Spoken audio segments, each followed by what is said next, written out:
जिस किसी मुख्यमंत्री के शासनकाल में इस ऋग्वेदीय पूर्वामनाय गोवर्धन मठ पुरी पीठ की भूमि का अपहरण किया गया अराजक तत्वों के द्वारा, उस पर पानी फेरने का प्रयास करें। इस मठ की महत्ता केवल 2-3 वाक्यों में मैं व्यक्त करना बहुत उचित समझता हूँ। आज पूरे विश्व को वैदिक मैथमेटिक्स मार्ग दे रहा है, अंतरिक्ष यान वाले भी उससे लाभान्वित हो रहे हैं। इस मठ के मान्य 143वें जगत गुरु शंकराचार्य श्री भारती कृष्ण जी महाभाग ने विश्व को वह वैदिक मैथमेटिक्स दिया। हमसे पहले जो 144वें शंकराचार्य सोनामधन निरंजन देव तीर्थ जी महाभाग अद्वितीय विद्वान तो थे ही, गोवंश की रक्षा के लिए इसी कक्ष में उन्होंने 72 दिनों तक अनशन किया था। 142वें शंकराचार्य मधुसूदन तीर्थ जी महाभाग को इस मठ की अधिष्ठात्री देवी विमला सिद्ध थी। शक्तिपात की लुप्त दीक्षा को उन्होंने पुनः उद्भासित किया था। मैं अपने बारे में कुछ नहीं कहना चाहता, लेकिन इतना संकेत पर्याप्त है।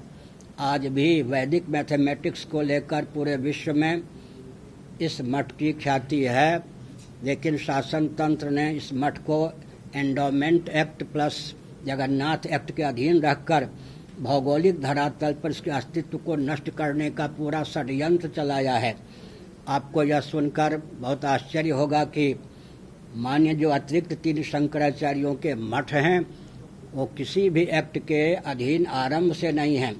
अंग्रेजों के शासनकाल में भी यह मठ स्वतंत्र स्टेट के रूप में ख्यापित किया गया था। लगभग 3 वर्ष पहले छलपूर्वक एक तहसीलदार को आगे करके अराजकता का परिचय देते हुए इस मठ की लगभग 4.5 एकड़ भूमि जिस पर आप बैठे हैं बाउंड्री सहित लगभग 4.5 एकड़ जमीन को भी श्री जगन्नाथ समिति के स्वामित्व मानकर अपहरण कर लिया गया। प्रश्न उठता है कि शंकराचार्य तो श्री मंदिर के संचालक मार्गदर्शक होते हैं और अंग्रेजों के शासनकाल में भी इस मठ को इतना महत्व दिया गया कि स्वतंत्र राज्य स्टेट के रूप में ख्यापित किया गया। इस मठ के देवता जगन्नाथ जी हैं और जगन्नाथ जी ऐसे देवता हैं जिनका वर्णन 2 ऋचाओं के माध्यम से विश्व के सबसे प्राचीन ग्रंथ ऋग्वेद के 10वें मंडल में और परिशिष्ट में प्राप्त होता है। इस मठ को दबोचने का भरसक प्रयास किया गया। जिन राजनेताओं ने इस मठ को नष्ट करने का षड्यंत्र किया, मैं मानवोचित शील की सीमा में उनका नाम लेना उचित नहीं समझता हूँ। अब प्रश्न उठता है कि 2.5 वर्ष से अधिक समय हो गए, शासन तंत्र का यह पवित्र दायित्व था कि पूरी पीठ की जमीन का स्वामित्व किसी भी ढंग से श्री मंदिर समिति को प्राप्त नहीं होता है। जो अवांछित, अवैध, अराजकतापूर्ण या भ्रम की दशा में जमीन हड़प ली गई, उसको हम कल कुशल लौटाते हैं और ये उद्घोषित करते हैं कि ये काम अवैध हुआ। लेकिन हम पर अनुग्रह करने की भावना से यह कहा जाता है, अभी तक पूर्ण रूप से जमीन लौटाई नहीं गई है, कि रजिस्ट्रेशन की फीस जमीन की कीमत नहीं ले रहे, ऐसे कैबिनेट का निर्णय है। ये हम पर अनुग्रह है क्या? अराजकता को जन्म दे करके फिर हमको भिखारी बनाना। साथ ही साथ आपको सुनकर आश्चर्य होगा, 100 एकड़ का बाग है पुरी में जो नष्ट हो गए, मधुबन आदि तो छोड़ दीजिए, उस पर भी अवांछित तत्वों का कब्जा है। लेकिन शासन तंत्र उधर आंख उठा के देख भी नहीं सकता। एक नया प्रकल्प आप लोगों के माध्यम से मेरे पास आया है, मही प्रकाश मठ, इसकी शाखा जो पुरी में शंकरानंद मठ, गोपाल तीर्थ मठ और एक और शिव तीर्थ मठ, 4 शाखाएं इसमें हैं। अब योजना चलाई जा रही है कि मही प्रकाश मठ, गोपाल तीर्थ मठ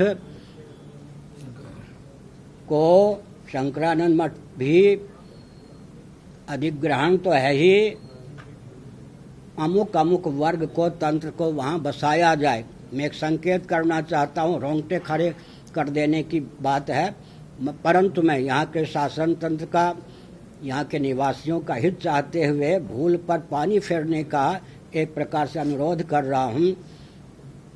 बात समझ में नहीं आती कि शासन तंत्र कहता है, मुझे 27 वर्ष से अधिक हो गए पूरी पीठ के शंकराचार्य के पद पर, शासन तंत्र कहता है कि गुंडों के अराजक तत्वों के कब्जे में ये सब आ गए।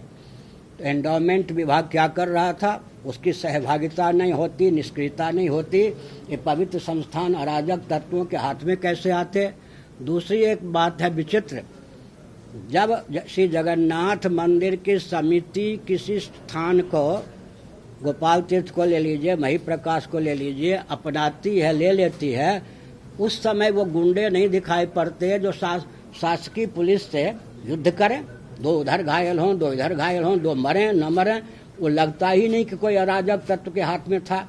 इसका अर्थ होता है बुद्धिमानों के लिए इशारा पर्याप्त कि शासन तंत्र की सहभागिता से अवांछित अराजक तत्व मठ मंदिरों की संपत्ति पर अधिकार करते हैं, उसी को बहाना बनाकर यहाँ का शासन तंत्र फिर हड़प लेता है। यह तो सर्वथा मानवोचित शील की सीमा में अनुचित है। यह जो शासन तंत्र की अदूरदर्शिता है कि धार्मिक आध्यात्मिक संस्थान प्रफुल्लित होंगे तो हम शासन नहीं कर पाएंगे, इस भ्रम को शासन तंत्र दूर करे, मैंने यह संकेत किया। अब एक विचित्र बात है जिधर आपका ध्यान केंद्रित करना मैं बहुत उचित समझता हूँ, आवश्यक समझता हूँ, सावधान। दास कमीशन का नाम आपने सुना होगा, क्यों जी? 1.5 वर्षों तक कमीशन के महानुभाव काम करते रहे। उनका दायित्व नहीं था या शासन तंत्र का दायित्व नहीं था कि वो पुरी के शंकराचार्य के पास आकर पुरी के उत्कर्ष या श्री जगन्नाथ मंदिर के संचालन की विधा पर कुछ परामर्श लेते? सरासर अत्याचार। किस तंत्र ने उनको रोका पुरी के शंकराचार्य के पास आने से? उस षड्यंत्रकारी का अनुसंधान किया जाए, तदर्थ जांच समिति बैठाई जाए। आध्यात्मिक संस्थान कौन है? श्री जगन्नाथ मंदिर, समझ गए?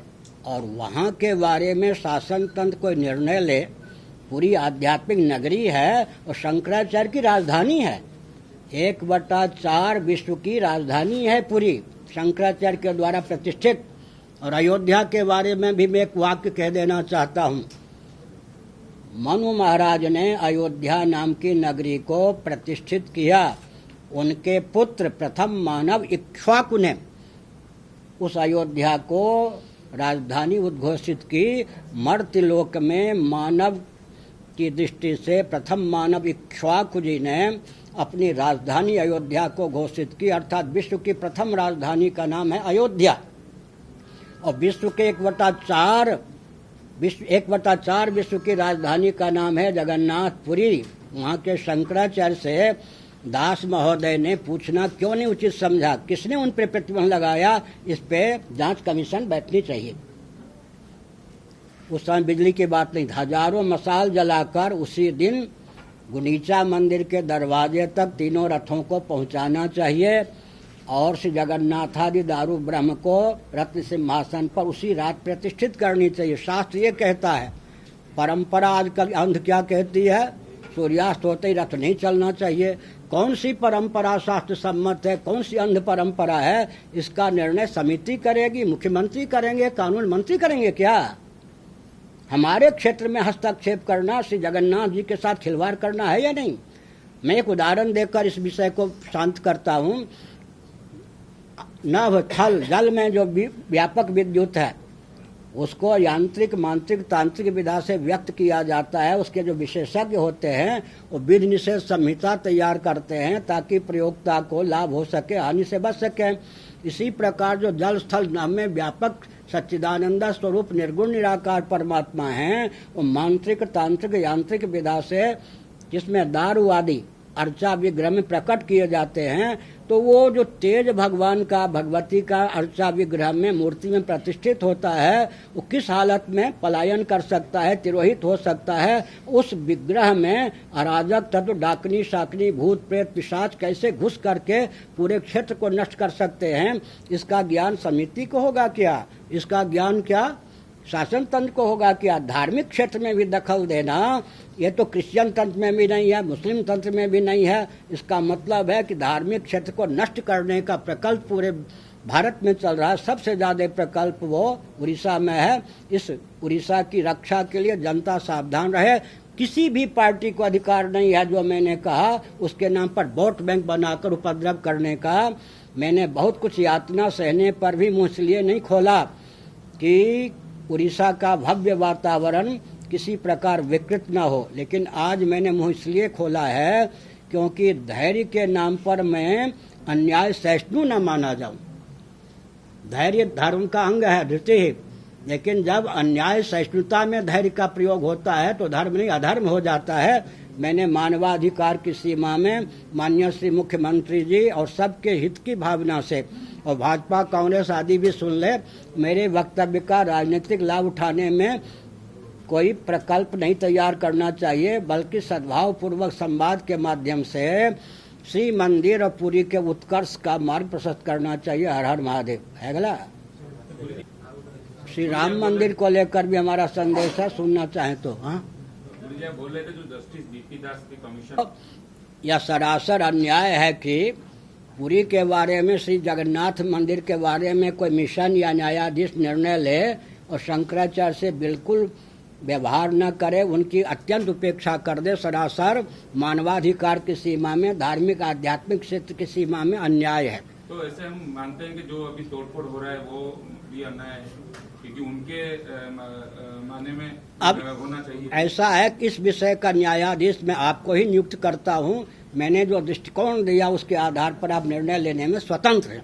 जिस समय बीपी दास ने ये रिपोर्ट तैयार की तो उसमें आपसे कोई सलाह नहीं ली, तो इसके पीछे जो षड्यंत्रकारी बोले वो अनुसंधान करना आपका काम है, क्योंकि आपकी पहुंच बहुत दूर तक है। सरकार तो बोल रहे मैंने जो कुछ कहा वो पर्याप्त नहीं है क्या? कुछ छोड़ा क्या? नहीं सर। अब आप संतोष करके इस पर मनन कीजिए, और आपकी मैं स्थिति समझता हूँ। आप देंगे अपने कमांडर को, 1.5 मिनट में सब निपटा देगा। वो बोले कि ये विषय अयोध्या सर मुख्यमंत्री, तो ये सब अयोध्या हम देखना चाहते हैं कि मठ नहीं रहेगा और परंपरा नहीं। मैं देखना चाहता तो ये आपको बुलाता ही क्यों? और मैं विकास का पक्षधर न होता तो समर्थन क्यों करता? आध्यात्मिक धार्मिक विधा से विकास को परिभाषित और क्रियान्वित करने की आवश्यकता है। भौतिक विधा से जो पूरे विश्व के विकास की परिभाषा निर्धारित की जा रही है, उसका पर्यवसान विस्फोट में हो रहा है। पूरे विश्व, सुनिए, धार्मिक क्षेत्र की नहीं, पूरे विश्व को विकास के नाम पर विस्फोट के कगार पर पहुंचाया जा रहा है। सुनो, एक वैज्ञानिक तथ्य आपको बोलता हूं, आपको न मालूम हो शायद।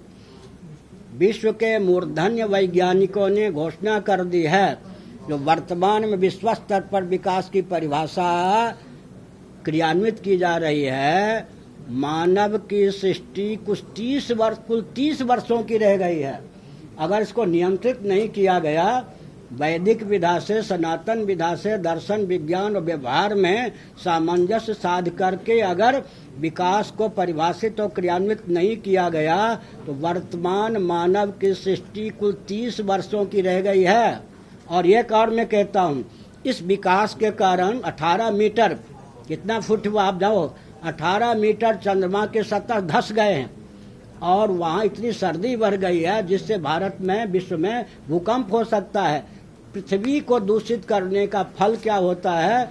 ये चंद्रमा आदि जो ग्रह हैं, ये सब भी क्षतिग्रस्त हो जाते हैं। इसलिए पूरे ब्रह्मांड के साथ आधुनिक देहात्मवादी, भौतिकवादी जो हैं, वो खिलवाड़ कर रहे हैं। अनर्गल ढंग से विकास को परिभाषित और क्रियान्वित करके पूरे विश्व को मैं कहता हूँ, जब आपका ही कहना है, वैज्ञानिकों का कहना है कि मानव सृष्टि कुल 30 वर्षों की रह गई है, आपको चाहिए कि हम लोगों से संपर्क स्थापित करके धार्मिक, आध्यात्मिक, वैज्ञानिक, दार्शनिक विधा से विकास को परिभाषित और क्रियान्वित कीजिए।